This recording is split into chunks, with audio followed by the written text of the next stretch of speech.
नमस्कार दोस्तों, life with अनुराग मुस्कान में आपका बहुत बहुत स्वागत है। दोस्तों, आज का टॉपिक बहुत सेंसिटिव है, बहुत संवेदनशील है। क्या है ना दोस्तों कि कोई ये मानने को तैयार ही नहीं है कि आज की तारीख में लगभग हर कोई एंजाइटी का शिकार है। और अगर मैं कहूं कि हर दूसरा इंसान टेम्परेरी डिप्रेशन की हालत में है तो ये गलत नहीं होगा। बस लोगों को या तो पता नहीं है कि वो एंजाइटी का शिकार हैं और टेम्परेरी डिप्रेशन की हालत में हैं, या फिर पता होते हुए भी वो ये मानना नहीं चाहते हैं या जानना नहीं चाहते हैं। देखिए, एंजाइटी का शिकार होना या टेम्परेरी डिप्रेशन की स्थिति में होना ज़्यादा बड़ी बात नहीं है, बल्कि ज़्यादा बड़ी बात तो ये है कि आप अपनी एंजाइटी या टेम्परेरी डिप्रेशन की सिचुएशन से डील कैसे करते हैं, यानी कि उससे निपटते कैसे हैं। दोस्तों, आज इसी टॉपिक पर बात करेंगे और मेरा निवेदन है कि इस चर्चा को बीच में मत छोड़िएगा, नहीं तो ये किसी नतीजे तक नहीं पहुंच पाएगी। और यकीन मानिए, इस वीडियो को पूरा देखने के बाद आपको फ़ायदा ही होगा, नुकसान कोई नहीं होगा, इस बात की मैं गारंटी दे रहा हूं। अच्छा दोस्तों, आप अर्चना पूरन सिंह को तो जानते ही होंगे। कॉमेडियन कपिल शर्मा के शो में जज की कुर्सी पर बैठी अर्चना पूरन सिंह अपने ठहाकों की वजह से हमेशा चर्चा में बनी रहती हैं। कई बार कपिल शर्मा भी अर्चना पर चुटकी लेते हुए कहते हैं कि अर्चना को सिर्फ कुर्सी पर बैठकर ठहाके लगाने के लाखों रुपए मिलते हैं। और ये सब देखकर सुनकर कोई भी यही कहेगा कि यार, लाइफ हो तो अर्चना पूरन सिंह जैसी हो, है ना। क्योंकि हंसा हंसा कर पैसे कमाना तो बहुत मुश्किल काम है, लेकिन हंस हंस कर पैसे कमाना शायद इस दुनिया का सबसे आसान काम है। लगता है कि अर्चना पूरन सिंह की लाइफ सेट है, न कोई झंझट, न झमेला, न कोई काम, न कोई मेहनत। हंसते रहो और लाखों रुपए कमाते रहो, बस। और क्या चाहिए लाइफ में, है ना। अर्चना पूरन सिंह को कपिल के शो में ठहाके मारते तो सबने देखा होगा दोस्तों, लेकिन अर्चना पूरन सिंह का वो इंस्टाग्राम पोस्ट बहुत कम लोगों ने देखा होगा, जिसमें उन्होंने अपनी एंजाइटी के बारे में लिखा है कि कैसे कई कई दिन निकले हैं जब मैं सोना चाहती थी लेकिन एंजाइटी के कारण सो नहीं पाई। उन्होंने लिखा है कि बट मैंने इसे, यानी एंजाइटी को इग्नोर करके इसके असर को और इसकी पकड़ को अपने ऊपर हावी नहीं होने दिया। दोस्तों, अर्चना पूरन सिंह ने अपनी इस पोस्ट में बताया है कि वो एंजाइटी को अपना बेस्ट फ्रेंड मानती हैं, क्योंकि एंजाइटी के कारण वो अपने काम को ज़्यादा बेहतर तरीके से कर पाती हैं। और जिस तरह से आपके दोस्त आपको रात में सोने नहीं देते, वैसे ही एंजाइटी भी आपको जगाए रखती है। दोस्तों, मुझे अर्चना पूरन सिंह की ये पोस्ट बहुत पॉजिटिव लगी। उन्होंने किस तरीके से अपनी एंजाइटी को पॉजिटिवली डील किया, ये देखने वाली बात है। क्योंकि उन्होंने अपनी एंजाइटी के बारे में बात की, उसे छिपाया नहीं, उसे दबाया नहीं, उसे सप्रेस नहीं किया। बहुत कम लोग ऐसा कर पाते हैं। दोस्तों, एंजाइटी जो होती है ना, वो टेम्परेरी डिप्रेशन की फर्स्ट स्टेज होती है। डिप्रेशन इसकी फाइनल स्टेज होती है। और मेरा मानना है कि लोगों को टेम्परेरी डिप्रेशन होता ही इसीलिए है क्योंकि वो अपनी एंजाइटी को इग्नोर करते हैं या सप्रेस करते हैं, छिपाते हैं, या फिर आइडेंटिफाई ही नहीं कर पाते अपनी प्रॉब्लम को कि उन्हें एंजाइटी है। और धीरे धीरे उनकी एंजाइटी टेम्परेरी डिप्रेशन में बदल जाती है।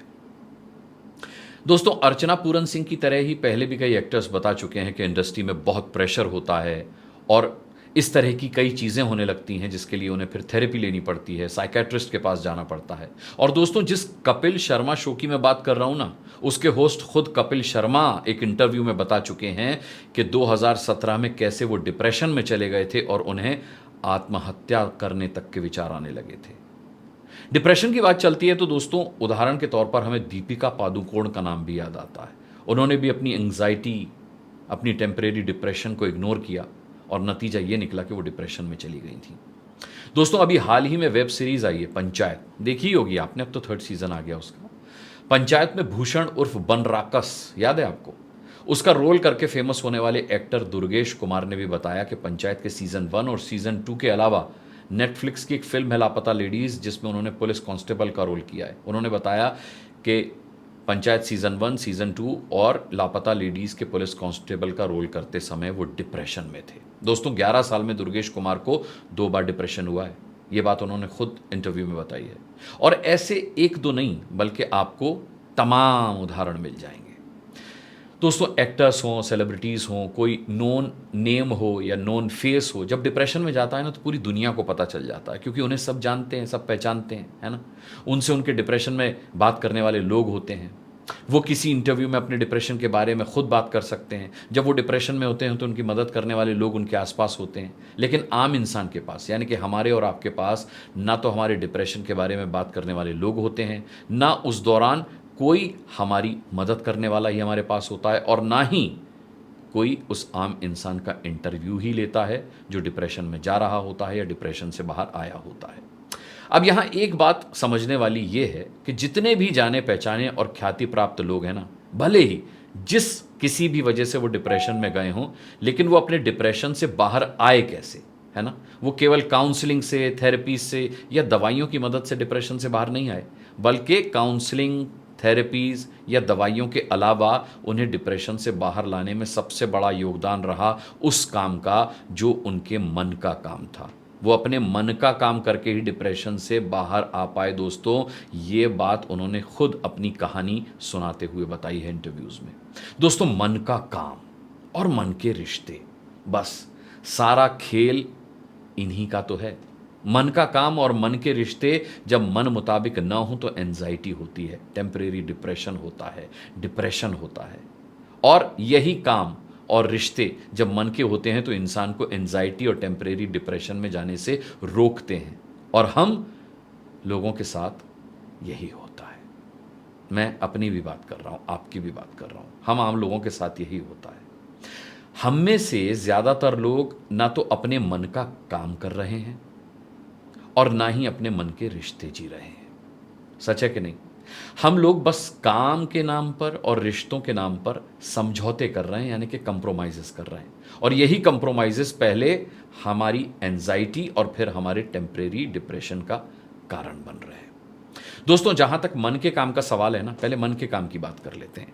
जहां तक मन के काम का सवाल है ना, तो हम लोग हमेशा बस गलत फहमी में जीते रहते हैं कि घड़ी का कांटा घूमेगा तो हमारा वक्त बदल जाएगा, कि तारीख बदल जाएगी तो हमारे दिन बदल जाएंगे, या फिर साल बदल जाएगा तो हमारे हालात बदल जाएंगे। और अगर ऐसा लगने लगे ना, तो समझ लेना कि एंजाइटी की शुरुआत हो चुकी है। फिर हम क्या करते हैं? फिर हम खुद पर भरोसा छोड़कर ताबीज़ों पर, अंगूठियों पर, टोने टोटकों पर और उपायों पर भरोसा करने लगते हैं। और माफ़ कीजिएगा, मेरा मानना है कि अगर ऐसा होने लगे ना, तो इसका मतलब है कि हमारे टेम्परेरी डिप्रेशन की शुरुआत हो चुकी है। क्योंकि फिर हम अपने ही वश में नहीं रह जाते, हम अपना रिमोट कंट्रोल किसी और के हाथ में दे देते हैं। हमारा खुद पर से भरोसा उठ जाता है और किसी और के भरोसे हम रहना शुरू कर देते हैं। और दोस्तों, ये स्टेज होती है जो हमें डिप्रेशन में ले जाती है, बल्कि यही स्टेज डिप्रेशन की शुरुआत होती है। देखिए, आपको अगर सच में अपना वक्त बदलना है, अपने दिन बदलने हैं, अपने हालात बदलने हैं, तो अपनी सोच को बदलना होगा, अपने आप को बदलना होगा। और जिस पल आपको अपनी किस्मत की बजाय अपने आप पर भरोसा हो गया ना, उस पल से आप अपना कोई भी ख्वाब पूरा करने के लिए किसी घड़ी, किसी तारीख और किसी साल के मोहताज नहीं रह जाएंगे। किसी ताबीज़, किसी अंगूठी, किसी टोने टोटके या किसी उपाय के भरोसे नहीं रह जाएंगे। खुद पर पूरा भरोसा रखिए और हालात चाहे जैसे भी हों, पूरे मन से अपने मन का काम शुरू कर दीजिए। हम जिस सही समय का इंतज़ार कर रहे होते हैं ना, वो सही समय अपने आप नहीं आता, बल्कि हमें लाना पड़ता है। आप अपने मन के काम की शुरुआत तो करके देखिए। जिस समय को आप अपने मन के काम की शुरुआत करते हैं ना, जिस समय, वही आपका सही समय होता है। और क्योंकि आप अपने मन के काम की शुरुआत पूरे मन से करते हैं, तो मेरा दावा है कि आप कभी फेल नहीं होते। आप फेल हो ही नहीं सकते। सक्सेस की पूरी गारंटी है दोस्तों, क्योंकि असफलता ये सिद्ध करती है कि प्रयास पूरे मन से नहीं किया गया। जब पूरे मन से आप अपने मन का काम करेंगे तो झकमरा के सक्सेस आपके पास आएगी ही आएगी। अब आते हैं मन के रिश्तों पर। दोस्तों, मैंने पहले भी कहा था और मैं फिर कह रहा हूं कि हमारे जीने की बस दो ही वजह होती हैं। पहली वजह होते हैं हमारे अपने, और दूसरी वजह होते हैं हमारे सपने। लेकिन अक्सर होता पता है क्या है? होता यह है कि अगर हम अपनों के लिए जीते हैं तो हमारे सपने हमारे हाथ से छूट जाते हैं, और अगर हम अपने सपनों के लिए जीते हैं तो हमारे अपने हमारे हाथ से छूट जाते हैं। क्योंकि हम जो सपने देखते हैं ना, उसमें तो हम हमेशा अपनों को अपने साथ रखते हैं, लेकिन अक्सर हमारे अपने जो होते हैं ना, वो हमारे सपनों को अपने साथ नहीं रख पाते। मैंने बहुत कम लोग देखे हैं जो शुरुआत में अपनों और अपने सपनों दोनों को एक साथ जी पाए हों। होता यह है कि किसी को अपने सपनों को पूरा करने से रोका जाता है, तो वो अपने सपनों को पूरा करने के लिए विद्रोह करके अकेला ही निकल पड़ता है और अपने सपनों को पूरा करने का उसका जुनून, उसकी लगन, उसकी मेहनत एक दिन रंग लाती है और उसके सपने साकार होने लगते हैं। तब उसके अपने, जो कभी उसके सपने के रास्ते का रोड़ा बने थे ना, उन अपनों को उसके साथ आना ही पड़ता है। जिन अपनों को यकीन था कि वो कुछ नहीं कर पाएगा, उसके सफल होते ही वो उसके सामने सरेंडर कर देते हैं। मतलब समझे आप, झुकती है दुनिया, झुकाने वाला चाहिए।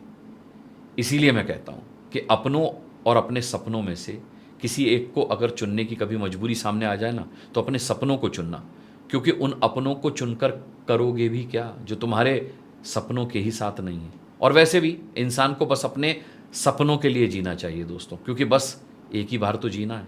और दोस्तों, इस बस एक बार मिली बेशकीमती जिंदगी को एंजाइटी और डिप्रेशन का शिकार मत बनने दीजिए। दोस्तों, बस ये समझ लीजिए कि आपका ख्याल खुद आपसे ज्यादा कोई और नहीं रख सकता। कोई और आपको इतना प्यार नहीं कर सकता जितना प्यार आप खुद को कर सकते हैं, खुद से कर सकते हैं। लेकिन हमें जीवन में हर पल, हर मामले में, हर चीज को इतना कॉम्प्रोमाइज करने की आदत पड़ जाती है कि फिर हम अपनी इच्छाओं के साथ, अपने सपनों के साथ और अपनी संभावनाओं के साथ भी कॉम्प्रोमाइज करने लगते हैं और जाने अनजाने में ही अपने साथ अन्याय करने लगते हैं।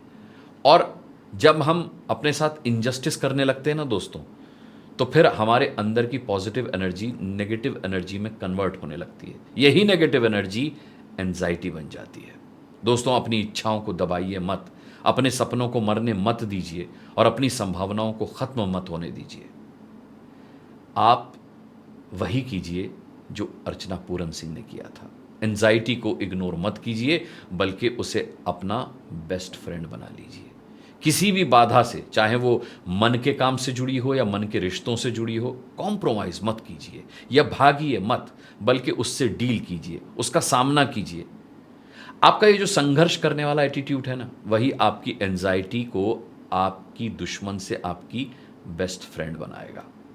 और एक बार अगर आपने अपनी एंजाइटी को अपनी बेस्ट फ्रेंड बना लिया ना, तो फिर डिप्रेशन आपके आसपास भी नहीं फटकेगा। दोस्तों, 100 बात की एक बात यही है कि बी योर सेल्फ। चक दे फटे ते नपते किल्ली। एक बार अगर आपने ठान लिया तो फिर दूर नहीं है दिल्ली।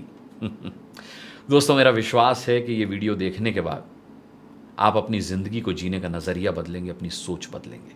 क्योंकि अपनी जिंदगी में अगर कुछ भी बदलना है ना, तो सबसे पहले हमें अपना जिंदगी को जीने का नजरिया बदलना पड़ेगा। अगर आप मेरी बात में कुछ जोड़ना चाहते हैं या फिर कोई सुझाव देना चाहते हैं तो मुझे कमेंट करके बताइएगा ज़रूर। और अगर आपको ये वीडियो पसंद आया हो या काम का लगा हो तो इसको जमकर शेयर कीजिएगा, जिससे जिसे इसकी ज़रूरत है उसके पास तक ये पहुंच जाए। मैं इसी तरह हमारी और आपकी ज़िंदगी से जुड़ा एक और वीडियो लेकर बहुत जल्द आपसे मिलता हूं। तब तक के लिए अपना बहुत बहुत बहुत बहुत ख्याल रखिएगा दोस्तों। मुझे अभी के लिए इजाज़त दीजिए। नमस्कार।